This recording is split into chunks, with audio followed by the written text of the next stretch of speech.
Em 1973, ocorreu o pior acidente aéreo da história da antiga Varig. O voo RG-820 decolou do Rio de Janeiro e tinha como destino final a cidade de Londres, mas a aeronave acabou caindo a poucos quilômetros do aeroporto de Orly, onde faria uma escala. Fundada em 1927 pelo alemão Otto Ernst Mayr, Aviação Aérea Rio-Grandense, ou simplesmente Varig, foi uma das primeiras companhias aéreas brasileiras. Entre 1960 e 1980, a empresa se tornou uma das maiores e mais conhecidas companhias aéreas privadas do mundo, chegando a ser comparada com a Panam, a maior do mundo na época. Reconhecida pelo seu excelente serviço de bordo e por sempre inovar, em 1965, a companhia passou a realizar voos para a Europa. No final da década de 60 e início dos anos 70, a empresa renovava a sua frota, passando a contar com os modernos jatos da Boeing, o 707-300.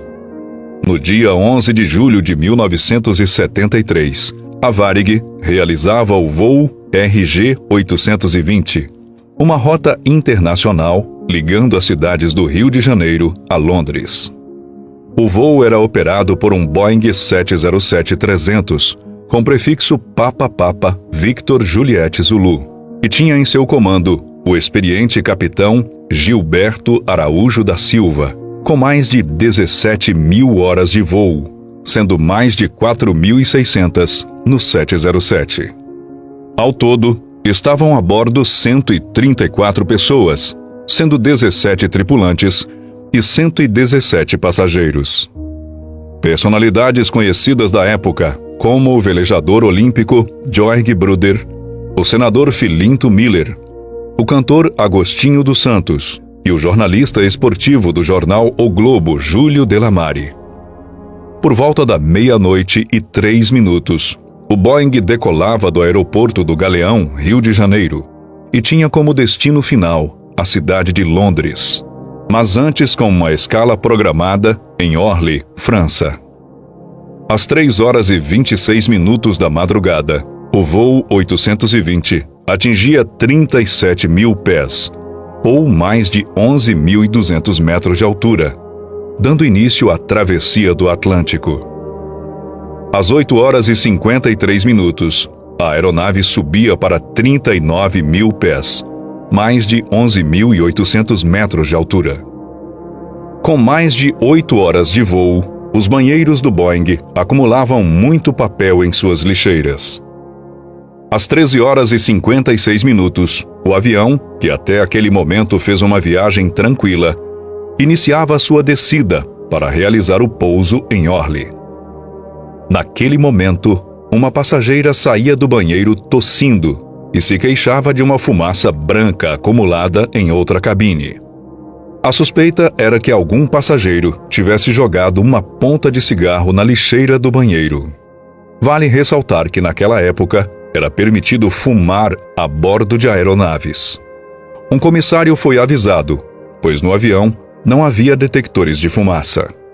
Rapidamente, a fumaça branca se acumulava em um dos banheiros.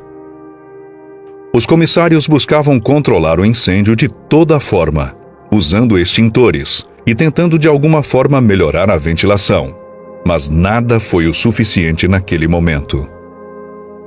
Rapidamente, a fumaça se tornou escura e se alastrou pela aeronave, causando pânico entre os passageiros. Os pilotos foram informados e comunicaram à torre uma situação de incêndio a bordo, pedindo prioridade na aproximação da pista mais próxima. Nesse momento, o fogo consumia a eletricidade ligada aos banheiros. As luzes já se apagavam e a fumaça tóxica deixava os passageiros sufocados.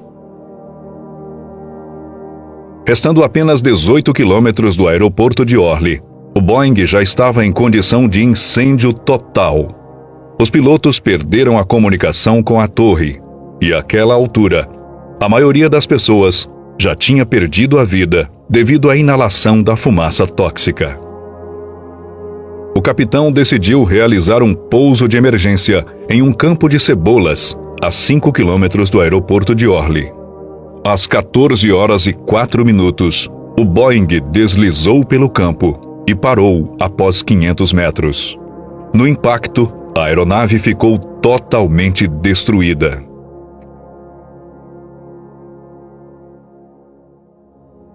Infelizmente, 123 pessoas perderam a vida. Nessa tragédia, felizmente, 11 pessoas sobreviveram. Dentre eles, o passageiro carioca Ricardo Trajano, estudante de engenharia, e tinha 21 anos na época. Atualmente, o engenheiro já realizou diversas palestras motivacionais. Segundo as investigações, houve uma hipótese de que a causa do incêndio foi provocada momentos antes do pouso. Algum dos 117 passageiros havia feito uso de um cigarro no banheiro traseiro e jogado a bituca, ainda acesa, no cesto de lixo, provocando o incêndio.